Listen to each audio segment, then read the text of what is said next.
संयुक्त अरब अमीरात यूएई की ओर से ईरान के खिलाफ युद्ध में उतरने के संकेत दिए गए हैं। जी हां, यूएई की सत्ता के बड़े अधिकारियों की ओर से कहा गया है कि ईरान के खिलाफ सख्त फैसला लिया जा सकता है। ईरान ने अमेरिका और इजरायल के हमलों के जवाब में खाड़ी देशों में अमेरिकी सैन्य ठिकानों को निशाना बनाया था। इससे यूएई, सऊदी, कतर, कुवैत जैसे देशों में गुस्सा देखा जा रहा था। अब अमेरिका और इजरायल के साथ यूएई भी अगर ईरान पर हमलों में शामिल होता है तो युद्ध और ज्यादा भीषण रूप ले सकता है। बता दें, यूएई के राष्ट्रपति के सलाहकार ने कहा है कि लंबे समय तक क्षेत्रीय सुरक्षा सुनिश्चित करने और ईरान से होने वाले खतरों से निपटने के लिए हमें युद्ध विराम तक सीमित नहीं रहना चाहिए, बल्कि इससे आगे सोचना चाहिए।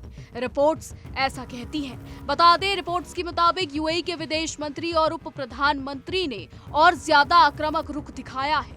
उन्होंने इजरायल की तरह नाम लिए बिना ईरान को आतंकी देश कहा है। उन्होंने कहा कि यूएई कभी भी आतंकवादियों की ब्लैकमेलिंग का शिकार नहीं होगा।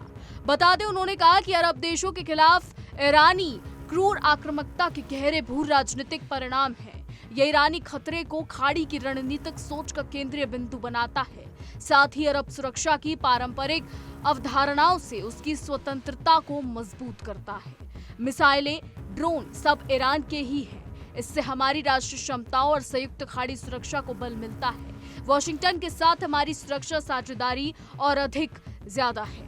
बता दें, उन्होंने ये भी कहा कि जैसे जैसे हम ईरान की क्रूर आक्रामकता का सामना करते हैं तो सहनशीलता में अपनी अटूट शक्ति पहचानते हैं। हमारी सोच केवल युद्ध विराम तक ही सीमित नहीं रहती, बल्कि उन समाधानों की ओर मुड़ जाती है जो अरब खाड़ी में स्थायी सुरक्षा सुनिश्चित करे, जिससे परमाणु खतरे, मिसाइलों, ड्रोन और हॉर्मूज में की जाने वाली दादागिरी पर अंकुश लगाया जा सके। ये सोचना अकल्पनीय है कि आक्रामकता खतरे की स्थायी स्थिति में तब्दील हो जाए। बता दें, यूएई की तरफ से कहा गया है, इन बयानों से अब यूएई के इजरायल और अमेरिका के साथ युद्ध में शामिल होने की अटकलों ने जोर पकड़ा है। इजरायली मीडिया में भी ये दावा किया जा रहा है कि खाड़ी के ज्यादातर देश अमेरिका और इजरायल की ओर से ईरान पर हमले जारी रखने के पक्ष में हैं। वो चाहते हैं कि ईरान की सैन्य ताकत इतनी कमजोर हो जाए कि वो उनके लिए कोई खतरा ना बन सके। इजरायल और अमेरिका ने 28 फरवरी को ईरान पर हमला किया था। इसके बाद ईरान ने भी जवाबी हमले किए हैं। ईरान ने इजरायल के साथ साथ खाड़ी देशों में अमेरिकी सैन्य ठिकानों और हितों को निशाना बनाया है। यूएई, सऊदी, कतर, कुवैत जैसे देशों में अमेरिका के सैन्य ठिकानों पर हमलों के चलते इस देश यानी ईरान से कई देश जो हैं वो खफा है। यानी अब ईरान में और ज्यादा युद्ध भड़क सकता है। जी हां, खाड़ी में इस वक्त तूफान छोटा था, लेकिन अगर यूएई, इजरायल और अमेरिका के साथ जुड़ता है तो तूफान खाड़ी से बाहर भी जा सकता है। जी हां, आपको बता दें, यूरोप को लेकर ट्रंप वैसे ही नाराज चल रहे हैं।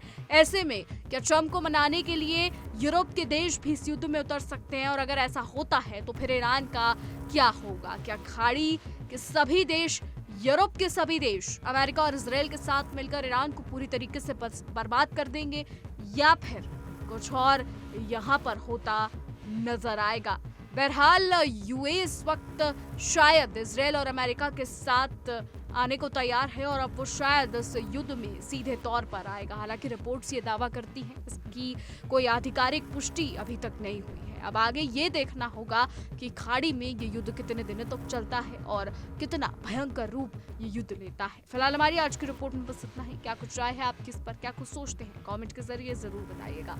और ऐसी देश और दुनिया की तमाम बड़ी खबरें जानने के लिए देखते रहिए इंडिया डेली। देखिए इंडिया डेली 24/7 अब आपके स्मार्ट टीवी पर। इंडिया डेली मौजूद है सभी डिजिटल प्लेटफॉर्म पर लाइव और लगातार। इंडिया डेली 24/7 हर दिन राष्ट्र को समर्पित।